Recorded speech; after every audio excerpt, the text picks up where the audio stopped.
Sales head की position पे काम कर रहा था। हुआ क्या, लॉकडाउन लगा।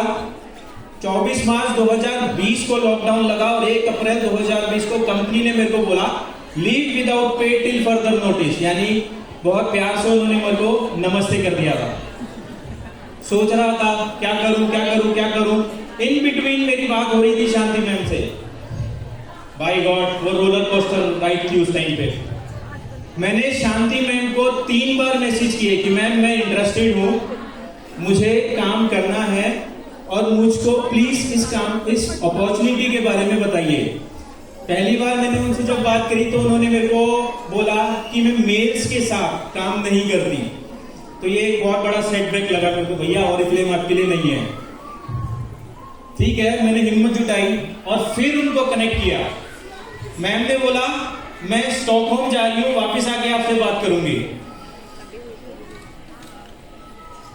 पीछे कुछ लोग सर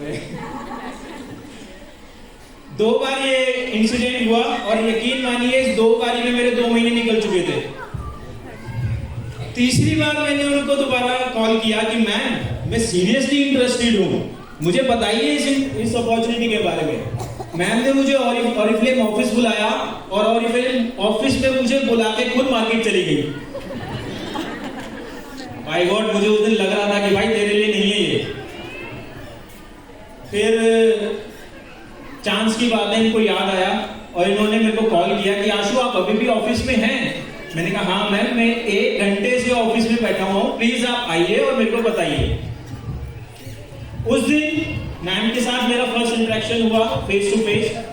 मैं बात कर रहा था लेकिन फेस टू फेस उनसे मैं पहली बार तब मिला था और मैंने उसी दिन ऑरिफ्लेम ज्वाइन किया, स्टार्ट किया। धीरे धीरे धीरे धीरे अपने इस जर्नी को आगे बढ़ाया। मैंने पहली ज्वाइनिंग करी, दूसरी ज्वाइनिंग मुझे 2 महीने बाद हुई, लेकिन मैंने हार नहीं मानी। मैंने कहा भाई कुछ तो करेंगे, यहाँ पे इतनी सारी फीमेल्स है, एक मेल का नाम तो होना चाहिए।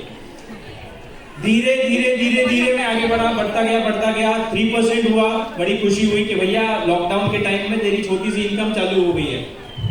3% हुआ, 6% हुआ, 9% हुआ, 12% पे मैडम ने मेरा एक पोस्टर बनाया, congratulation to Ashu Sharma for become a new manager in Oriflame, और मेरा पहला मैनेजर सेमिनार क्वालिफाई हुआ था उस दिन। मजा आया था उस दिन मेरे को बहुत। मैनेजर सेमिनार क्वालिफाई किया, 15%, 18% एंड देन सीनियर मैनेजर। जिस दिन मैं सीनियर मैनेजर बना उस दिन मैंने अपने अचीवमेंट बताता हूं। सबसे पहला अचीवमेंट, मेरे को बहुत लोगों ने बोला था भाई कहां फीमेल्स के सामने खड़ा हुआ है, तेरा कुछ नहीं होगा।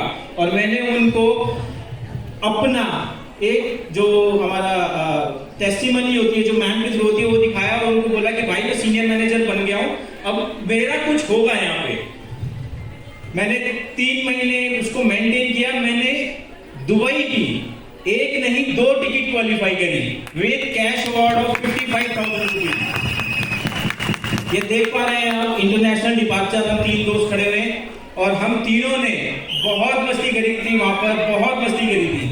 और यकीन मानिए वो टाइम मेरे लिए ऐसा था कि भाई तू अब जितना पीछे गवा चुका है ना, अब यहाँ पे कवर अप कर लेगा। और मैंने किया भी, मुझे बहुत मजा आया। धीरे धीरे धीरे धीरे जर्नी चलती रही और आज मैं इस लेवल पे हूँ कि मैं आज अपने साथ वुमेन्स को तो एम्पावर कर ही रहा हूँ, लेकिन कुछ मेल्स भी मेरे साथ काम कर रहे हैं। तो जो भी मेल्स यहाँ बैठे हैं वो ये ना सोचे कि ये जो वर्क है, ये जो अपॉर्चुनिटी है सिर्फ फीमेल्स के लिए ही है, नहीं, ये मेल्स भी कर सकते हैं। और मैं आप सभी को बोलता हूँ कि अगर आप स्टार्ट कर रहे हैं तो पहले 3 महीने ईमानदारी से पूरी लगन के साथ इस बिजनेस अपॉर्चुनिटी को समझ के काम करें। 100% ये अपॉर्चुनिटी आपको बहुत कुछ देने वाली है। बस इतना ही मेरे को बताना था। तो मैं फिर एक बार ही बोल रहा हूं, आप प्रॉपर फोकस होके अपनी अपलाइन की गाइडलाइन के साथ काम करिए, डेफिनेटली आप बहुत आगे जाने वाले हैं। Thank you so much.